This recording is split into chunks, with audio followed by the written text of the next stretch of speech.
স্বৰ্গদেউ ঈশ্বৰ সৰু মানুহক বৰবাদ নিদিব। স্বৰ্গদেউ ঈশ্বৰ সৰু মানুহক বৰবাদ নিদিব। আজি ধুনীয়াকৈ এই নাটকখনৰ সুন্দৰ নাম এটা দিছে, মই লাচিতে কৈছোঁ। বহুত সুন্দৰ হ'ব, ধুনীয়া হ'ব, আপোনালোকে আপোনালোকে চাওক। আৰু পাছত গৈ সেইটোকে গৃহীত কৰিলে মোক অসম চৰকাৰে তাতো কিবা এটা উপহাৰ এটা বা কিবা এটা সন্মান দিলে। সেই বস্তুটোকে আজি আপোনালোকৰ সন্মুখত ভুলো হ'ব পাৰে, কিবা পৰামৰ্শ থাকিলে দিব। খুব ধন্য হ'ব আৰু ধন্য হ'ম আমি সকলোকে। ৰাখিছোঁ। শান্তিত থাকিব নোৱাৰো বুঢ়া বুঢ়াই বৰপাত কৰা মৰিয়া গতিকে ইয়াৰ প্ৰত্যেক দিব লাগিব। স্বৰ্গদেউ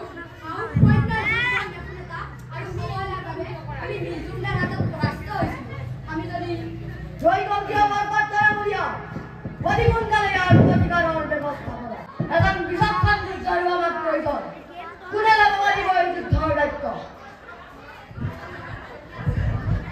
ক্ষমা কৰিব স্বৰ্গদেউ, ৰাসবাসী আদেশ কৰে। দমদমীয়া মৰিয়া ৰাজভঁৰালত অস্ত্ৰ শস্ত্ৰ কিমান আছে? আমি মোগলৰ লগত যুদ্ধ কৰিবলৈ সাজু আছোনে? স্বৰ্গদেউ, ৰাজভঁৰালত অস্ত্ৰ শস্ত্ৰ নাই বুলিয়েই ক'ব পাৰি। মোগলৰ লগত যুদ্ধ কৰি তৰোৱাৰ আৰু শিলৰ বৰটোপৰ সংখ্যা একেবাৰে কমি গৈছে। তেনেহ'লে আমাৰ যুদ্ধৰ প্ৰস্তুতি চলাবলৈ অতিকেৰে উত্তীৰ্ণ হৈ প্ৰয়োজন। দমদমীয়া মৰিয়া তুমি এতিয়াই যোৱা আৰু মই অতি সোনকালে ইয়াৰ ব্যৱস্থা কৰিম। হ'ব স্বৰ্গদেউ।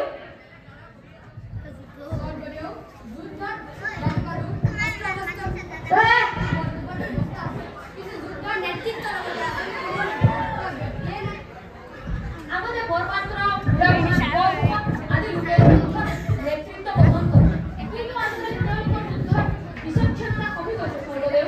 কথাটো ময়ো চিন্তা নকৰা নহয়। ৰাজ্যত এনে এজন ব্যক্তি সন্ধান কৰা যিয়ে নেকি এই যুদ্ধৰ নেতৃত্ব ল'ব পাৰে। স্বৰ্গদেউ, আপুনি যদি বেয়া নাপায়, হুমায়ুন আপুনি বৰুৱাৰ সন্তান তুলাকাকলীয়া বৰুৱা অৰ্থাৎ লাচিতৰ কথা এবাৰ ভাবি চাব পাৰে। হয় স্বৰ্গদেউ,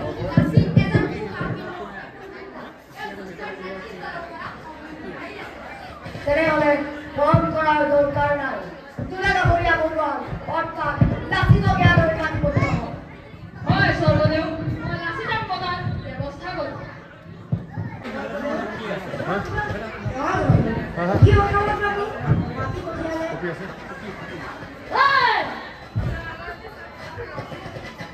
তাৰ দৃশ্য যিয়ে মোৰ পাহৰি ফুৰিবলৈ সাহস কৰিছে।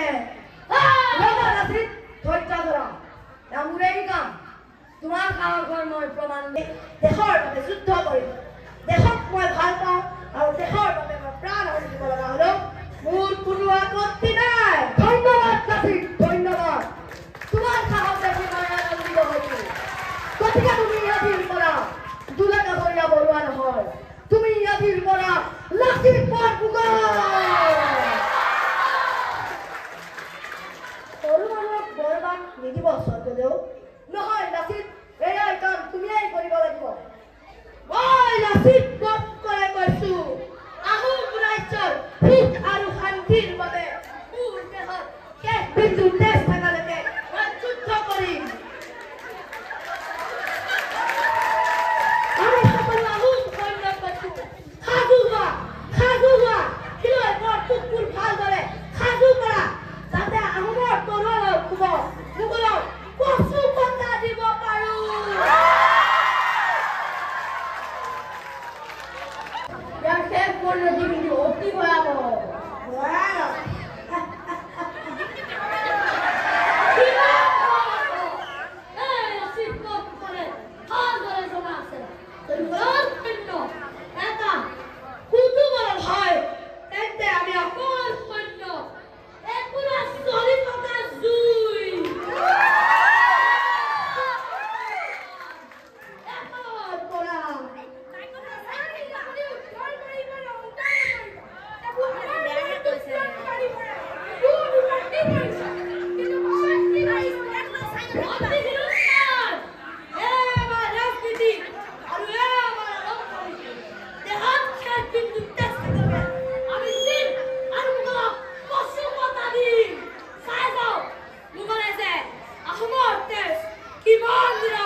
আৰু ইয়াৰ দায়িত্বত থাকিব পানীশিঙীয়া ৰাজখোৱা। সমগ্ৰ সৈন্য বাহিনীৰ দায়িত্বত মই নিজে আতন বুঢ়াই লম। ৰঙামাটিৰ ৰামসিংহই ৬৩,০০০ সৈন্যই বাহৰ পাতিছে, গতিকে মই নিজে লুই তালিক উভতিয়াই গৈ আক্ৰমণ কৰিম। সৈন্যসকল আগুৱাই যোৱা, মোৰ বাবে চিন্তা নকৰিবা। যদি মোৰ মৃত্যু হয়, চিৰপাহাৰৰ ওপৰত অকণমান ঠাই মোৰ সমাধি বাবে থৈ দিবা।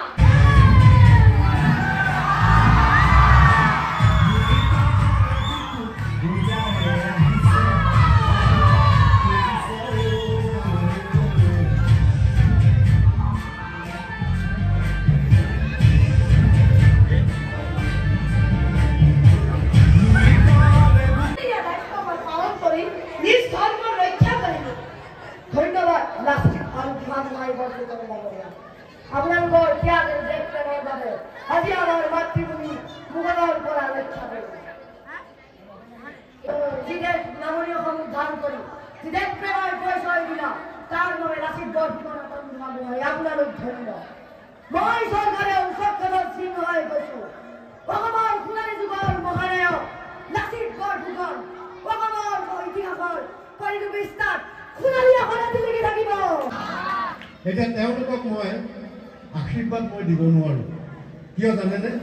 তেওঁলোক তাহানিৰ স্বৰ্গদেউ ঈশ্বৰবিলাক, মহান মহান পুৰুষবিলাক আছে, তেখেতলোকক মই আশীৰ্বাদ দিব নোৱাৰোঁ।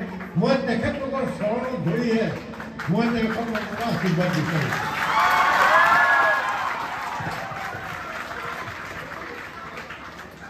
এইসকল হ'ল আমাৰ জাতিৰ গৌৰৱ।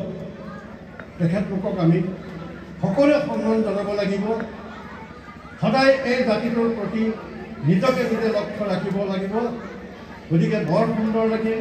আপোনালোকৰ ভাল লাগিছে নহয়? জয় আই অসম! জয় আই অসম! লাচিত বৰফুকনে কৈছিল স্বৰ্গদেউ ঈশ্বৰক, মোৰ মূৰৰ পাগুৰিটো আজি ৰাজসভাত যিসকল মানুহ আছে, আজি স্বৰ্গদেউ ঈশ্বৰ আপুনিও আছিলে, মোৰ মূৰৰ পাগুৰিটো মই আপোনাক সেৱা কৰোঁতে, সমাজক সেৱা কৰোঁতে মোৰ মূৰৰ পাগুৰিটো যিজনে পেলাই দিছিল, সেইজনক লাচিত বৰফুকনে